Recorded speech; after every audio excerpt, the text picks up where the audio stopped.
gente vai começar a falar do projeto Eleições do Futuro. Alguns já conhecem um pouco em relação ao... Opa, eu acho que é a área que eu venho. Quando eu venho mais para cá, parece que ele perde um pouco do sinal. Então, vou ficar mais para cá. Um projeto que foi criado lá em 2020 pelo ministro Barroso. Assim que ele assumiu o projeto, a presidência do TSE, ele fez uma reestruturação, então o projeto já é decorrência de uma ideia de criar uma secretaria de modernização dentro do TSE. E aí eu estou na Justiça Eleitoral, estou no TSE desde 2007, na área de TI.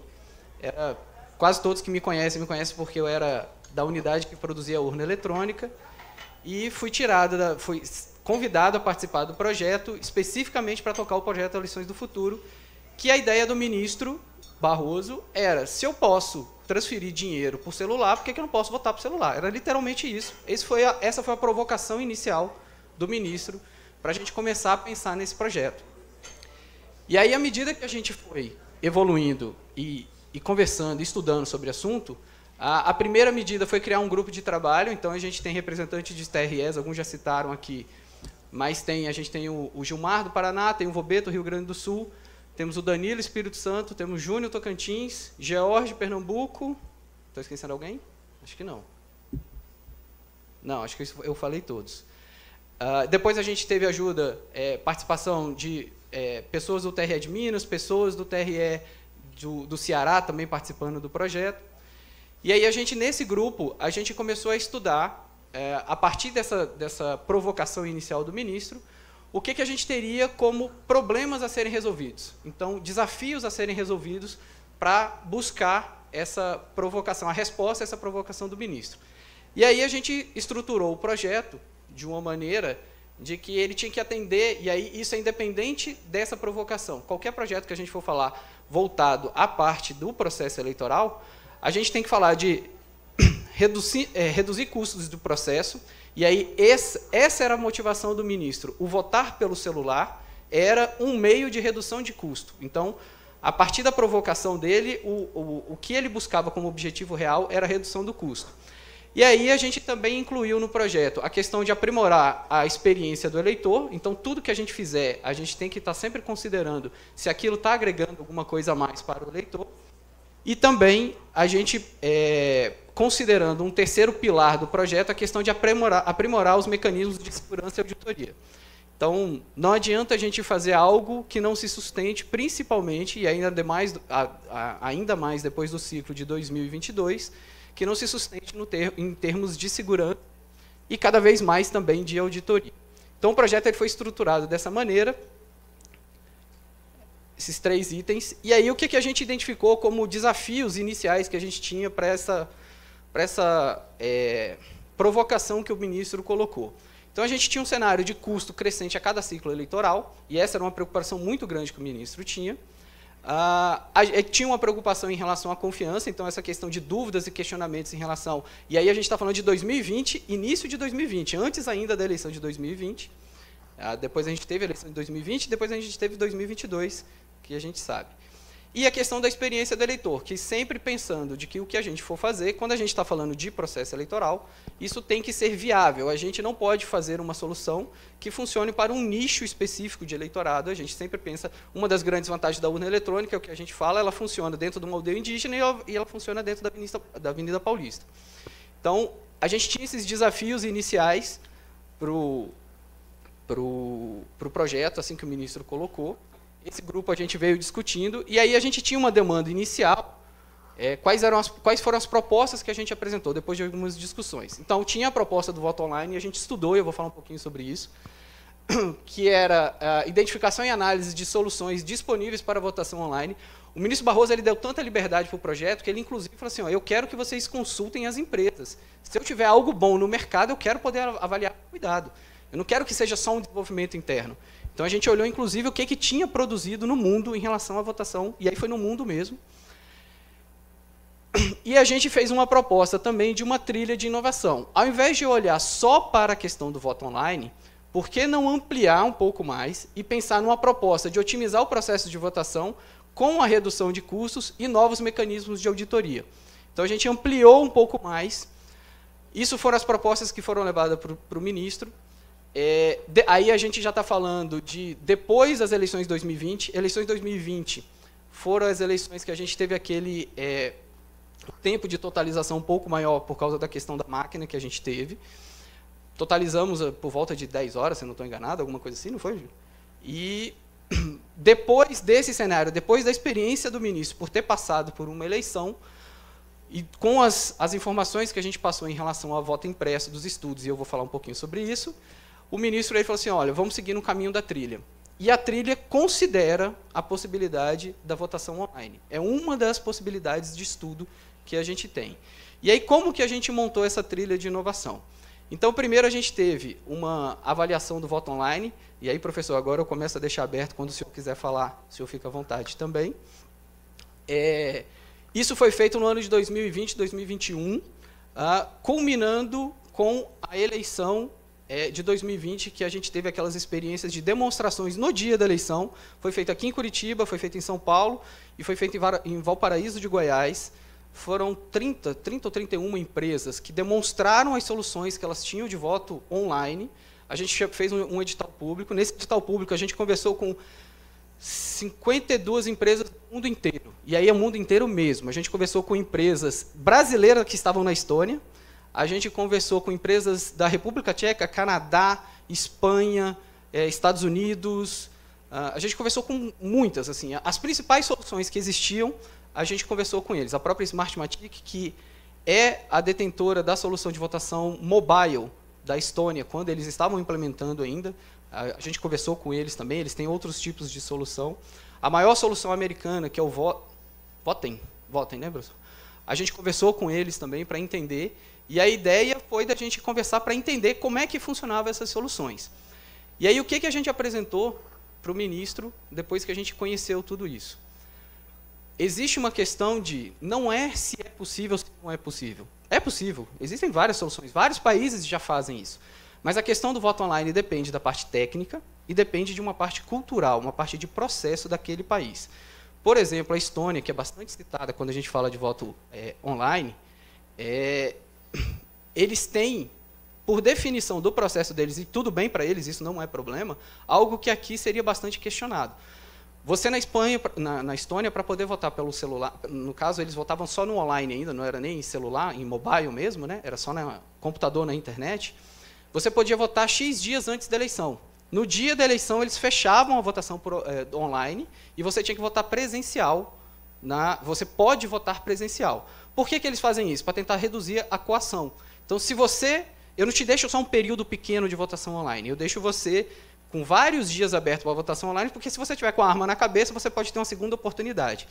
E aí vai valer o seu último voto, seja ele no online ou seja ele no presencial.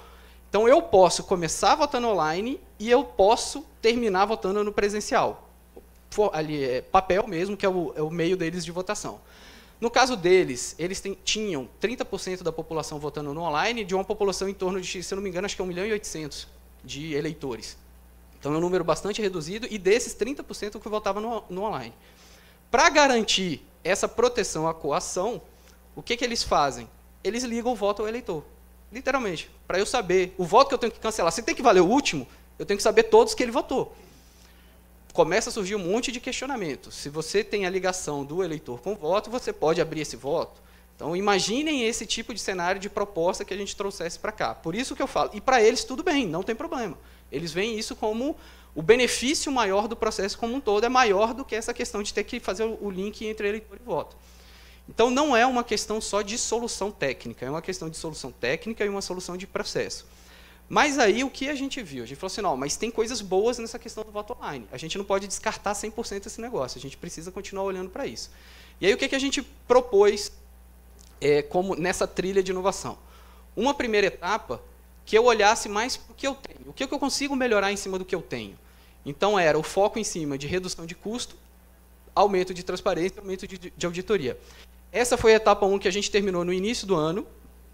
A gente vai falar sobre os achados dela, um pouquinho, passando bem rápido, o que a gente achou como interessante, e os desafios que a gente tem uma vez realizada essa primeira etapa. A gente tem que considerar Depois da iniciativa da criação do processo eletrônico de votação, que foi uma iniciativa que a Justiça Eleitoral procurou especialistas externos, né, para propor, estudar e, em conjunto, criar uma solução, a gente se voltou muito para a nossa parte interna, a nossa Justiça Eleitoral.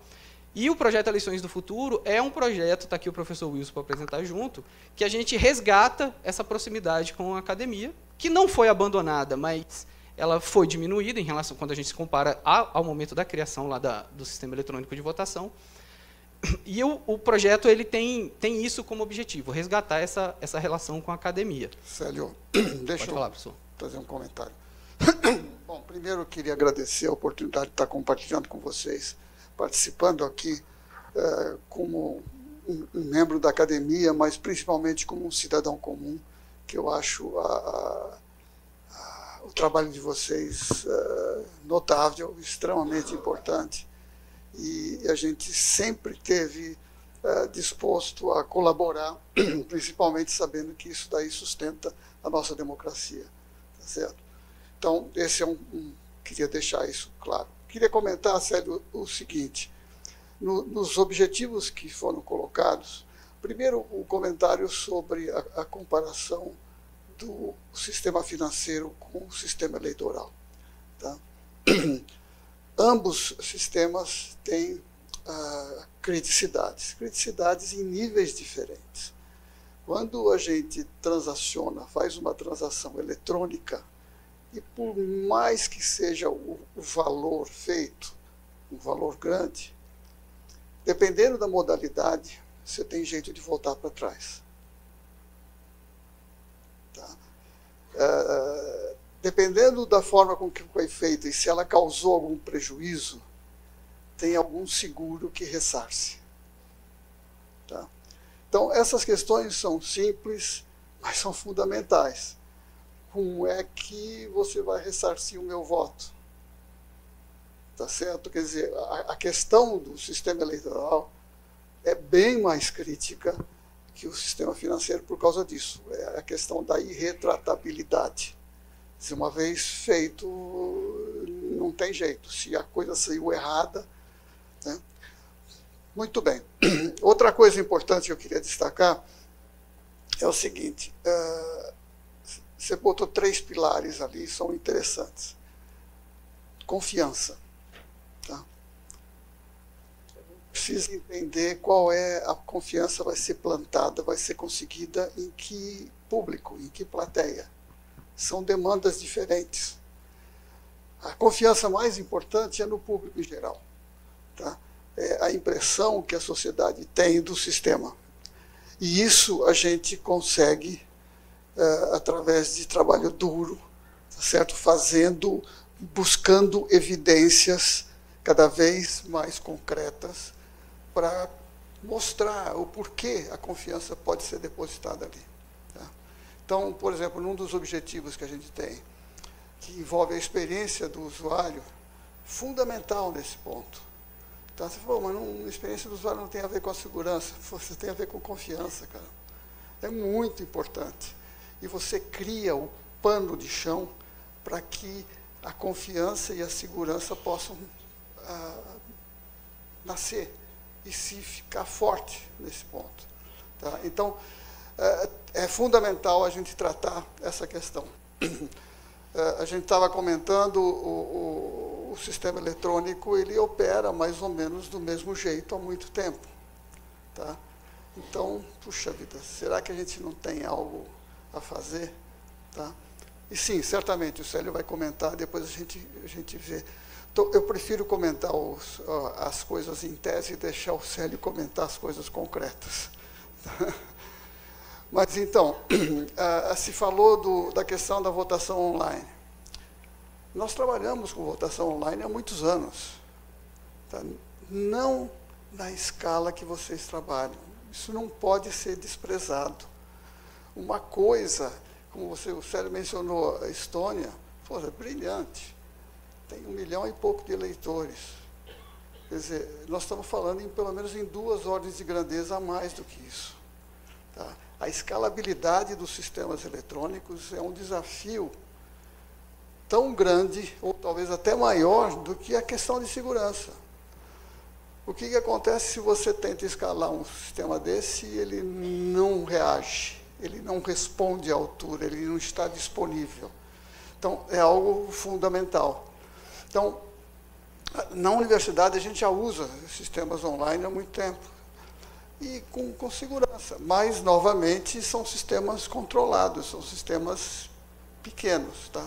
Então, no nosso caso aqui, tá, a minha sugestão, a minha impressão é que em todo sistema de grande porte, a gente tem que definir uma trilha, tá?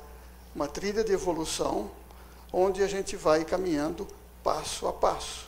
Tá? Nós vamos comentar, nessa primeira etapa do projeto, a gente identificou como facilitar a vida do usuário, por exemplo. Tá? Hoje nós temos o usuário voltando somente num determinado local. Tá? Por que a gente não compartilha múltiplas urnas com múltiplas sessões? Por que você não pode, por exemplo, entrar num local de votação, numa escola, ou num estádio, e você votar na sessão que tiver menos gente? Tá? Quer dizer, não é a mobilidade total, mas é um pouquinho de mobilidade. E acho que é importante. Né? Claro que você pode fazer, ampliar isso daí. Né? Então, nesse sentido, existe uma trilha que a gente pode fazer, chegar até você poder votar na sua casa. Tá? Existe um desafio muito grande aí, tá, de naturezas diferentes. Tá? E a gente está estudando isso daqui, a gente já pratica. E o problema principal, na realidade, é a gente separar claramente a identificação do eleitor do ato dele votar. Se a gente consegue uma distinção bem clara dessas duas etapas e não tem interferência uma na outra, facilita o caminho de ir para uma mobilidade maior. E depois tem, por fim, a visão interna do sistema. Tem que reduzir custos, é muito caro. Então, como é que a gente faz? E é possível fazer. Então, Célio, vai você em frente aí, depois eu comento o resto. Eu só vou aproveitar, professor, que o senhor falou uma coisa em relação ao sistema bancário que eu esqueci de falar. Quando a gente estava fazendo a avaliação do voto online, a gente fez reuniões com o pessoal do Banco do Brasil. E o sistema bancário, apesar da diferença, e a nossa diferença básica, além de eu não poder voltar atrás em relação ao voto, é de que eu tenho que garantir um sigilo de algo que eu não posso conhecer, que é o voto.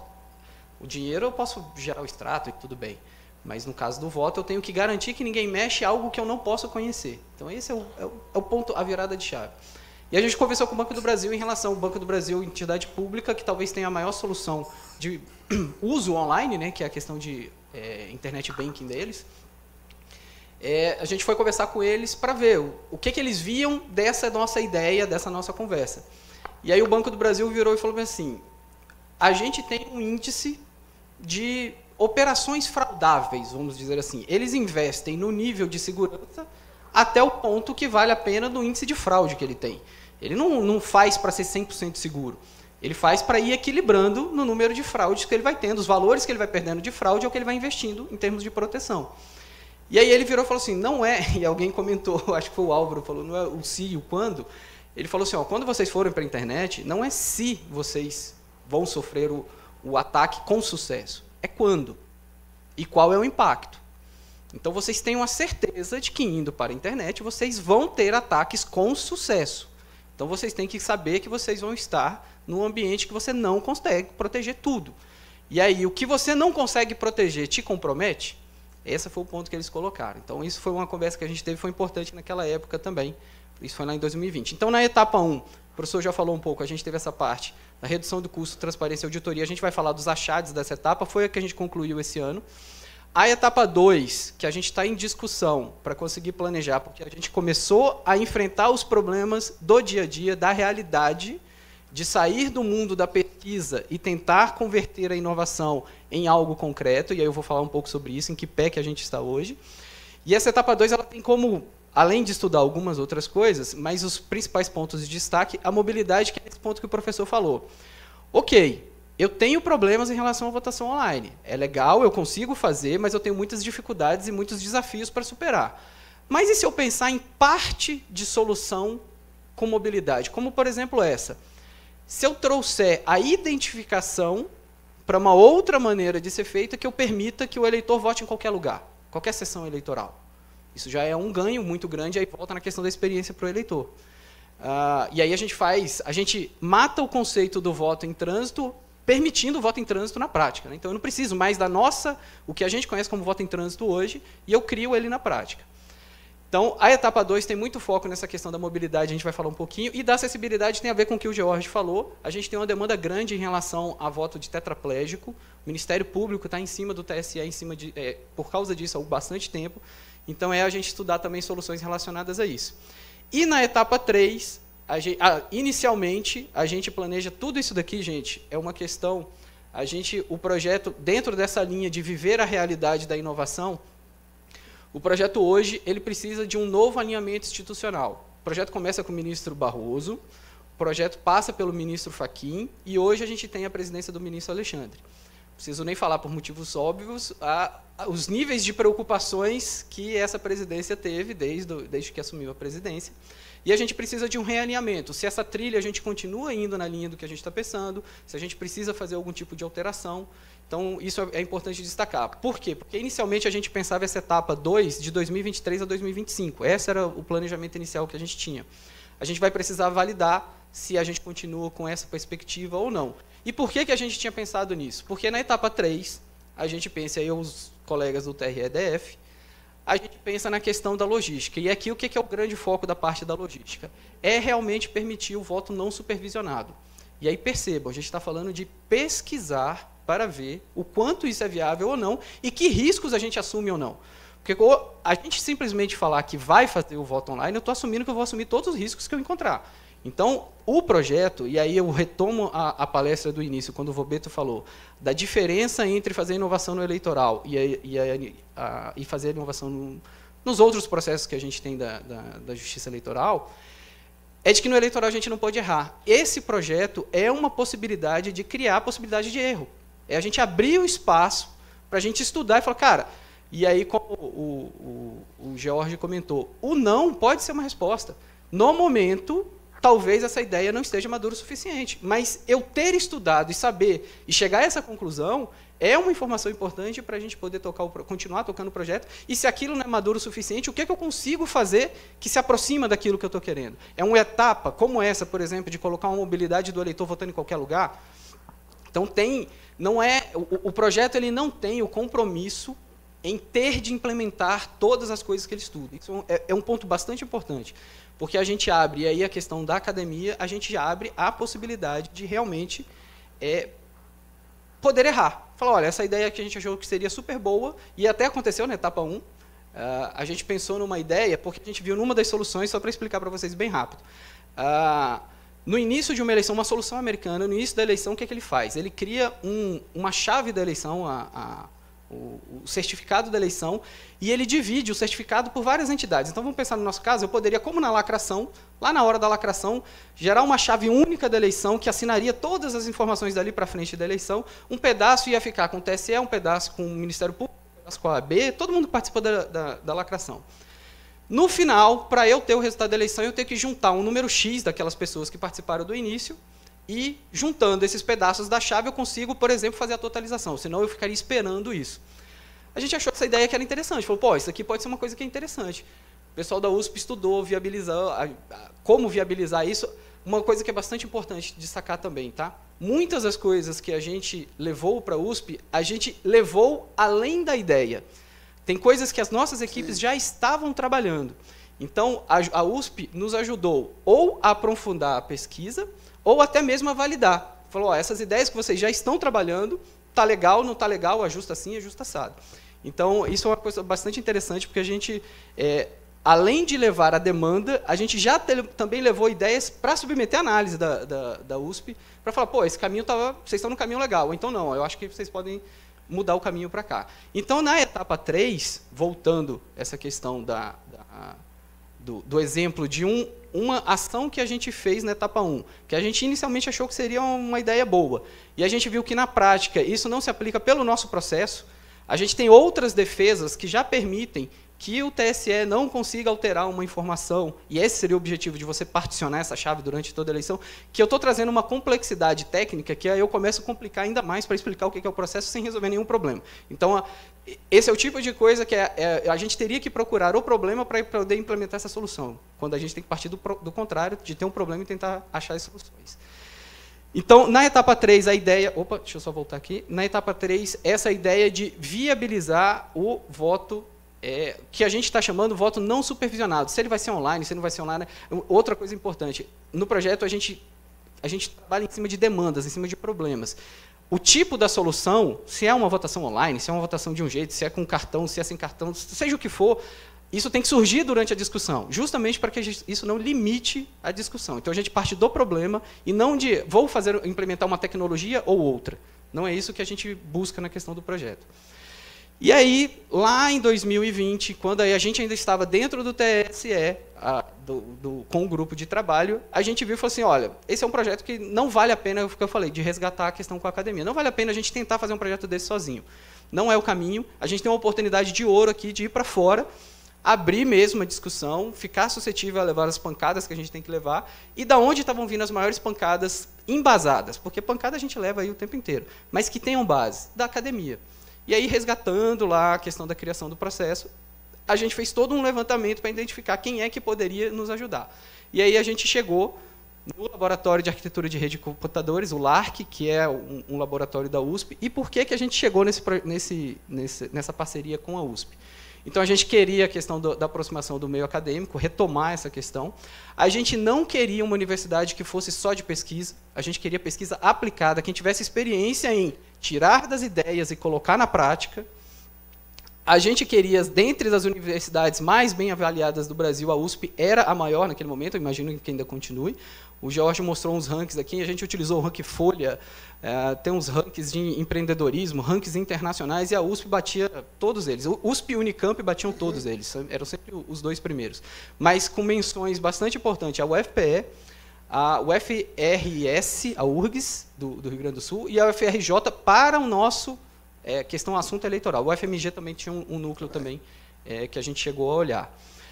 A gente queria quem tivesse experiência na informatização bancária, e por quê? Apesar da diferença dos negócios bancário e eleitoral, se você parar para analisar, o bancário fez o caminho que a gente está pensando em fazer nessa trilha. Ele sai do atendimento na boca do caixa, ele passa por o autoatendimento, que seria a nossa urna, como se fosse o caixa eletrônica. Ele sai do caixa eletrônico, ele vai para a internet, então é o voto pela internet, que é o que a Estônia utilizava, e da internet ele parte para o mobile. Exatamente a mesma trilha que a gente está pensando, considerando cada um a sua experiência do seu negócio, mas exatamente a trilha. Então, alguém que tivesse experiência com isso seria bastante útil para a gente poder utilizar no projeto. Então, foi uma das condições que a gente colocou para selecionar essa entidade. A gente também, claro, falando de processo eleitoral, alguém tivesse especialidade em segurança cibernética, aí o LARC tinha bastante experiência nisso. E aqui talvez o mais restritivo que a gente tinha, quem tivesse um prévio conhecimento eleitoral. Se eu estou falando de algo que é complexo por natureza, quanto mais conhecimento esse parceiro que eu fosse atrás tivesse, mais tempo eu ganharia de tração para começar a ter ideias. E aí a gente procurou quem tinha. E aí, nesse ponto, a gente tinha USP, que já tinha experiência, tinha integrantes da USP, para vocês verem o que a gente procurou. Tinha integrantes da USP que participaram da auditoria do PSDB em 2014, e hoje trabalham com a gente. A Unicamp e a UFMG. Eram as 3 universidades que tinham alguma experiência, com pelo menos, aí nesse caso, pesquisa eleitoral mesmo, né? Então, colocando todos esses critérios, a gente chegou na USP, e aí, por coincidência, depois que a gente fez a demonstrações das empresas nas eleições de 2020, a USP também nos procurou. Foi. E aí casou. Coincidência. E aí, importante. se eu quiser falar, professor, pode falar. Sim. A questão eu vou varrer ali o primeiro item que você colocou, a aproximação do meio acadêmico. É fundamental isso daqui. Porque eu aqui estou, talvez, tentando representar a comunidade acadêmica nessa questão do sistema eletrônico de votação, a academia acompanha com muito cuidado, com muito critério. É lógico que tem exceções aí, vocês podem me citar alguns exemplos que são ponto fora da curva, mas não é um desses casos que eu estou falando. Tá? No nosso ambiente, a crítica, tá certo, ao trabalho pessoal, ela faz parte do dia e noite, né? Quer dizer, tudo que a gente faz é avaliado pelos pares. E avaliado, em geral, com muito aspecto crítico amplificado. O que é bom, não é ruim. A gente, as primeiras vezes a gente leva alguma pancada, né, mas a gente vai criando uma casca um pouco mais dura, assim, se acostumando, e tem que retirar o que é importante. Então, nesse ponto de vista, hoje, no nosso projeto, Célio, você sabe disso, eu tenho te posicionado, não está só a USP trabalhando. Tá? Eu consegui trazer vários colegas de várias universidades, tá certo? Inclusive alguns que sempre se posicionaram muito criticamente, e eu puxei, vamos conversar. Nem sempre eu fui bem sucedido, teve alguns casos que eu puxei e tive que deixar de lado, tá? São as exceções. Mas hoje, pode ter certeza que da comunidade de cibersegurança, que entende o sistema eleitoral, certamente vocês têm apoio crítico da maioria, tá? E pronto para ajudar o possível. Nós vamos ter agora, no mês de setembro, no Simpósio Brasileiro de Segurança da Informação. Tá? Tem um simpósio específico sobre votação eletrônica. Tá? Então, a equipe que participa desse simpósio praticamente estão colaborando conosco no projeto. Então, não é só a Universidade de São Paulo que está trabalhando aí. A gente trouxe, mencionou o Unicamp, a gente tem a Federal de São Carlos, a gente tem Pará, tá certo? Tem gente, colegas nossos que estão no exterior, em universidades no exterior, colegas brasileiros, que também colaboram com isso daqui, tá certo? Então, isso é um ponto fundamental. Tá? Outro aspecto importante é a questão da inovação. A inovação, ela só acontece, de fato, a hora que você chega com ela no usuário final. Ela vai para a economia, ela vai para a sociedade. É somente aí que a inovação acontece. Enquanto isso não acontece, ela é uma boa ideia, ou uma má ideia. Mas só acontece quando chega lá. E a dificuldade que se tem maior é essa parte. Nós temos trabalhado, no nosso laboratório, a gente trabalha com a indústria financeira há mais de 30 anos. Tá? A gente vem desenvolvendo, quer dizer, nós fizemos o desenvolvimento do primeiro Internet Banking seguro, primeiro da América Latina, e na época era o 5º no mundo, que funciona até hoje. Tá? Passando por todas essas transformações que você falou.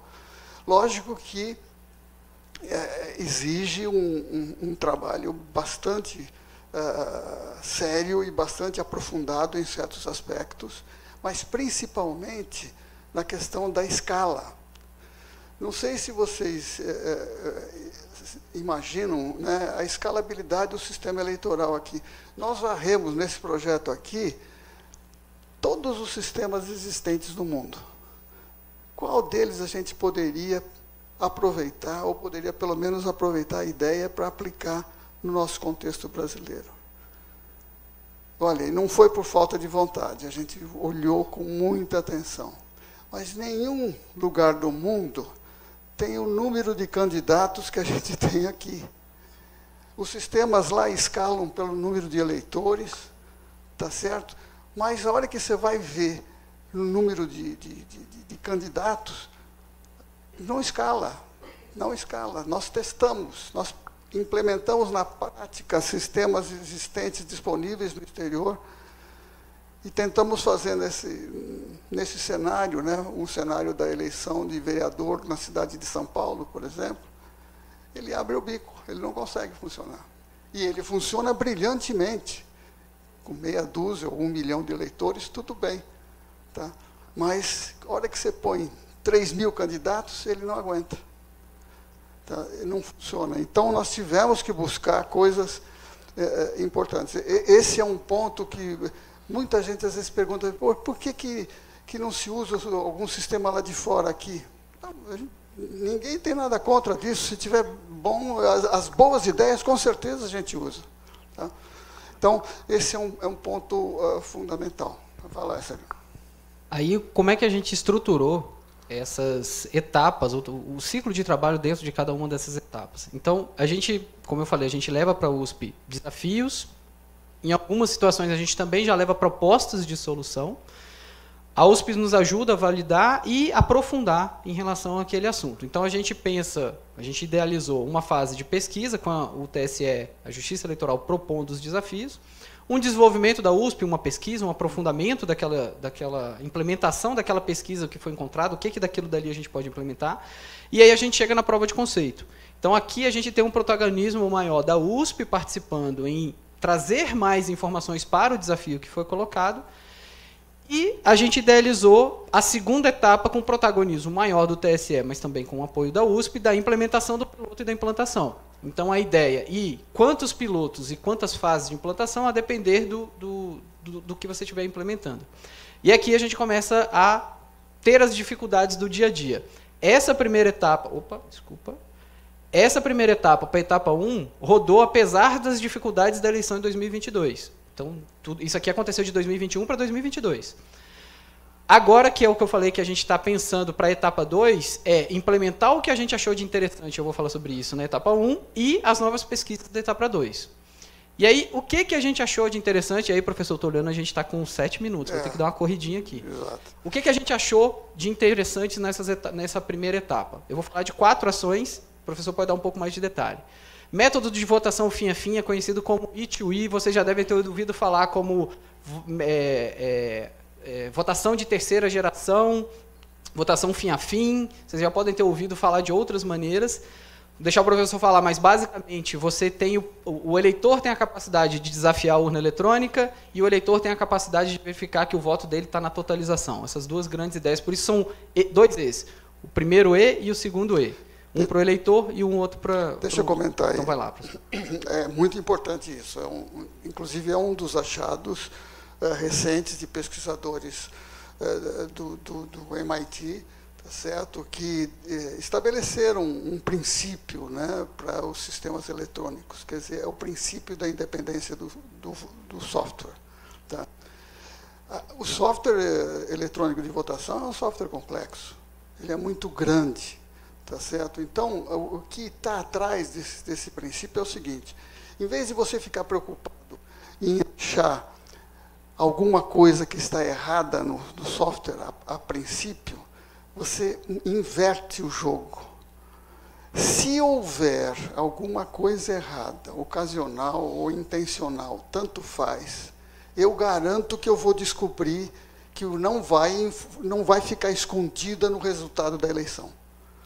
Tá? Percebe que muda radicalmente a ideia. Então, como o Célio falou, o desafio é o próprio eleitor. Todo tem um processo que precisa, né, acontecer, eu teria que descrever aqui como um todo, mas o eleitor tem chance de colocar a escolha dele sem que a urna se manifeste e fale, está aqui, ó, eu já representei a sua escolha aqui. E mostra para ele. Aí ele pode depositar aquela escolha, ou ele pode desafiar. Ele pode chegar e falar, pô, deixa eu ver se você pegou a minha escolha de fato. E aí tem, como eu falei, o sistema eletrônico de votação, ele tem milhões de linhas de código. Existe uma especificação com 1 ou 2 centenas de linhas de código que olha a informação que a urna forneceu para ele, sem saber se ele ia desafiá-la ou não, e esse é o ponto-chave. Ela nunca pode saber se vai ser desafiada ou não. Você olha aquela informação com esse outro software, que é alguma coisa aberta, que qualquer entidade pode desenvolver, tá certo? E é muito fácil de verificar, porque são centenas de linhas de código. Verifica que se bateu a escolha. Se bateu, então aquele voto que ele desafiou é jogado fora. Ele vai ter que votar de novo, tá? E ele pode fazer isso, em princípio, quantas vezes quiser.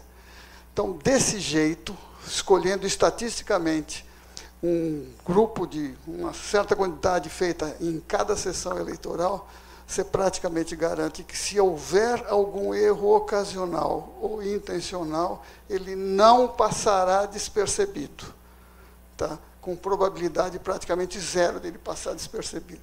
Então, isso é a ideia do fim a fim. Tá? A pessoa que bolou isso é chamado desafio de Benalô. Ele vai estar aqui no mês que vem. Ele vem no nosso simpósio da Sociedade Brasileira de Computação. A gente convidou, ele vai trazer. E nós já fizemos um ambiente piloto, não ainda em campo, mas de simulação, mostrando como isso funciona. E aí, jogando bem limpo com vocês, aqui é um primeiro ponto. A nossa equipe, a CEVIM, do TSE, já trabalhava numa solução disso antes da gente começar a conversar com a USP. Com certeza. Eles já trabalhavam nisso, só que não pensando no primeiro E, que é chamado de espólio do voto, que é quando você realmente abre o voto, é um voto que não vale mais, mas você abre o voto para ver que a urna não estava te enganando. Esse é um ponto de discórdia entre TSE e USP, entre grupo hoje e USP. Essas fotos que vocês estão vendo ali, foi uma simulação que a gente fez no TSE. A USP construiu um protótipo para rodar em computadores, não em urna, para a gente poder simular essa ideia funcionando. E aí vocês veem um celular, porque quando eu termino de votar, eu falo assim, eu quero desafiar a urna. A ideia conceitual é de que você pegue um equipamento que você confia, você eleitor confia, você vai ler a informação da urna e fala assim, tá aqui, o voto era no candidato X. Você abre o voto. Mas é um voto que já não vale mais, aquele voto já não tem mais validade. Quem participou, aqui os colegas de TR que participaram, a gente viu a confusão que a gente cria dentro da sessão eleitoral com essa ideia. É uma confusão. Então, assim, idealmente, ela é interessante, mas para viabilizar depende de um amadurecimento. Esse é um dos pontos que a gente discute de se é o momento da gente fazer e se a gente for fazer, qual é a melhor maneira de fazer. O segundo item, a votação N para N, era uma outra ideia, essa também foi uma ideia que a gente levou, e aí a equipe do professor ajudou a prova eletrônica ou compartilhada entre mais de um terminal do eleitor, ou eu ter a impressora também no terminal do mesário. Então, esse simulador ele propicia que a gente avalie os cenários para ver assim, vale a pena, se eu tiver numa sessão, porque naquela sessão, baseado nos estudos de log, o tempo de identificação é maior, então vale mais a pena eu colocar mais terminal do mesário. Mas, ao mesmo tempo, se eu tiver uma impressora para imprimir, como é que fica o meu boletim? O meu boletim é por urna? É por sessão? Como é que ficou esse negócio agora? Então, eu posso levar para o terminal do mesário para fazer a impressão do boletim de urna. E se eu levar para o terminal do mesário, como é que o cidadão confia de que saiu daquelas urnas que estão dentro daquela sala? A gente só vai puxando problema. Então, aqui é o início de uma possibilidade da gente ter... E aqui muito focado na questão de custo. O que a gente viu? Que o custo não está a redução de custo não está em reduzir o custo da urna eletrônica. A urna eletrônica hoje já é um equipamento barato quando você considera, quando você retira da equação a impressão. Por isso até pensar da impressão em vários lugares. Por causa de toda a parte de segurança, a urna é um computador até relativo. Os nossos celulares hoje são muito mais potentes que a urna. Então ele é um computador relativamente barato. Mas ele exige demandas de segurança que você não pode abrir mão. Então, ele também tem um limite de cair. Onde a gente tem mais campo para trabalhar é na parte de impressão. E aí, o que a gente viu é que, dentro do processo, matar sessões eleitorais, condensar o número de sessões eleitorais, colocar mais eleitores dentro de menos sessões eleitorais, é onde a gente tem muita vantagem em termos de redução de custo. Claro que a gente tem que se preocupar com a questão de fila. Eu não posso criar uma solução que crie fila e a gente acaba com a ideia. Então, votação N para N, aqui no simulador, na foto também, a gente tem... aqui tinha uns terminais do mesário, a gente colocou acho que 2 para 3, se eu não estou enganado, e 3 urnas votando, tudo em computador, aqui não é urna de verdade, para a gente poder experimentar a ideia. E aí a gente viu que foi algo bastante diferente e com bastante complexidade envolvida nisso daqui. Vou correr só rapidinho, professor. A parte de log transparentes é bastante... Aí eu vou deixar o professor explicar isso daqui. Qual foi a ideia que a gente levou para a USP? Hoje eu tenho a nossa parte de totalização, os BU sendo publicados, na eleição passada, inclusive, sendo publicados online. À medida que o TSE recebia, foi pela primeira vez, foi colocado online também a disponibilidade para os eleitores. Só que ali, por mais que a gente tenha a proteção pela assinatura dos boletins de urna, e o TSE não consegue fazer uma alteração sem que isso seja detectado, por exemplo, isso é difícil de você explicar para o cidadão. E aí, o que a gente levou como proposta do grupo de trabalho? Foi assim, olha, talvez uma ideia de blockchain, que você consiga colocar informação em algum lugar, que todo mundo está olhando, e se alguém tentar mexer na parte de recebimento de BU, vai ser detectado, talvez seja uma ideia interessante. E aí a USP trouxe para a gente a materialização desse nome do Logs Transparente. Na realidade, isso é uma tecnologia. Quando o Célio mencionou blockchain, não estão pensando em usar o blockchain em toda a sua plenitude. Na realidade, na capacidade de gerar registros imutáveis. E isso é o que a gente chama de log transparente. Isso já é uma tecnologia muito usada hoje na internet. Vocês, às vezes a gente não percebe, mas vocês acessando qualquer site pelo seu browser, quando acessa o servidor, é identificado o certificado digital. Tá? E o Google implantou um esquema de logs transparentes que verifica se esse certificado ele é válido mesmo e não é fajuto, não está... Porque hoje existem várias entidades certificadoras que geram qualquer certificado. Tá? E isso daí funciona no acesso da internet como um todo. Nós estamos falando em bilhões de acessos. Tá? Nós fizemos, então, essa proposta de tal forma que não é só os boletins, aí é uma questão do critério de vocês. Todos os documentos públicos, antes, durante e depois da eleição, podem ser colocados nesse log, tá?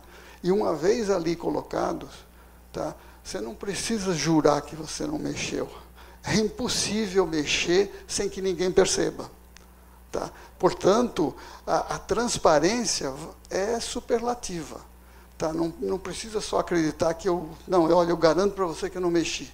Tá? Não, ela está ali. E tem todo um processo muito importante. Nós fizemos o piloto desse daqui, hoje eu tenho funcionando lá no laboratório, todos os BUs da eleição de 2022, primeiro e segundo turno, são praticamente 1 milhão, são 980 mil, alguma coisa assim, funcionando de uma forma muito rápida, e a gente está no processo de reproduzir a curva de totalização que foi produzida na eleição, de fato, que o TSE apurou. Portanto, isso daí aumenta a transparência principalmente, talvez a transparência para o grande público não seja muito afetada aí, mas para os formadores de opinião, aqueles que conhecem, aumenta muito.